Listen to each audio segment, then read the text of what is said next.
Hi guys, may nagtatanong pala sa atin at nagtaka siya kung bakit meron ng mga ads yung kanyang videos. Kahit hindi pa siya in-invite nito at pinasit up ng monetization tools or magkaroon na siya ng earnings nito.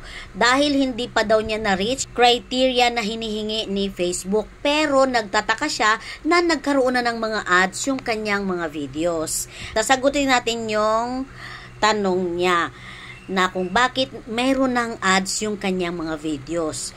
Kasi may bagong nilabas na update si Meta regarding sa lahat ng nag-turn on ng professional mode ay nilalagyan na niya ng ads.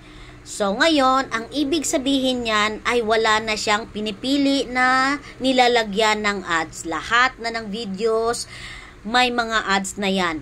Ma-monetize ka man or wala, mayroon ng ads yung lahat ng videos na ina-upload natin.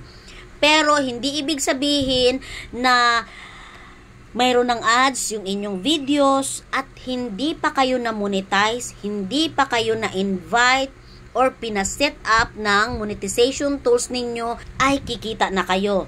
Hindi ibig sabihin may ads na yan ay kikita na. Ang kikita niyan ay walang iba kundi si Facebook lang. Lahat ng ads na tatakbo sa ating mga videos, kung hindi ka pa invited at hindi ka pa nakapag-set up at hindi ka pa rin monetize, hindi ka kikita.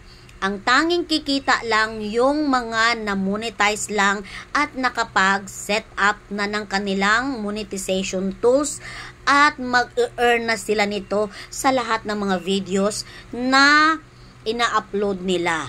Kaya huwag kayong magtaka kung mayroong mga ads yung inyong videos dahil yan ang bagong update ngayon ni Facebook. Lahat ng nag-turn on ng kanilang professional mode ay nilalagyan na ngayon ni Meta ng mga ads. Para naman matutuwa naman, 'di ba? Para lahat ma-encourage na gagawa ng mga videos at i-upload, pero hindi ibig sabihin na hindi nyo na i-reach yung criteria ni Facebook para talaga kayo ay ma-monetize at talagang kikita sa Facebook. So, sana nalinawan si ate girl na nagtatanong sa atin kung bakit mayroong ads yung kanyang video at laking tuwa pa naman niya. Kasi nagkaroon na daw siya ng ads sa kanyang videos. O, 'di ba? Mas lalong ginaganahan si ate sa kanyang paggawa ng videos at yung akala niya nakikita na siya dito.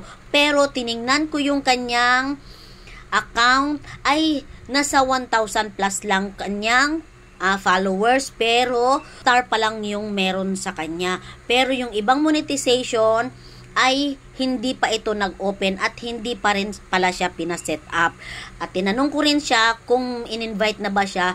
Ang sagot rin naman niya ay wala. Kaya napilitan akong gumawa ng ganitong video kasi para malinawan naman yung iba. Kasi yung iba talaga ay hindi pa nila alam. Nagtataka na lang sila at usually naman talaga ikaw na creator ay hindi mo rin mapansin na may mga ads na rin yung mga videos ninyo.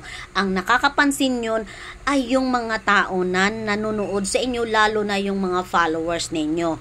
So, sana naliwanagan kayo na at huwag kayong magtataka na mayroon na kayong mga ads kahit hindi kayo na-invite dahil yan ang bagong update ni Facebook. At huwag kayong aasa na kikita kayo dyan dahil ang kita niyan ay mapunta kay Facebook. So, thank you for watching. Paki-follow na lang, like and comment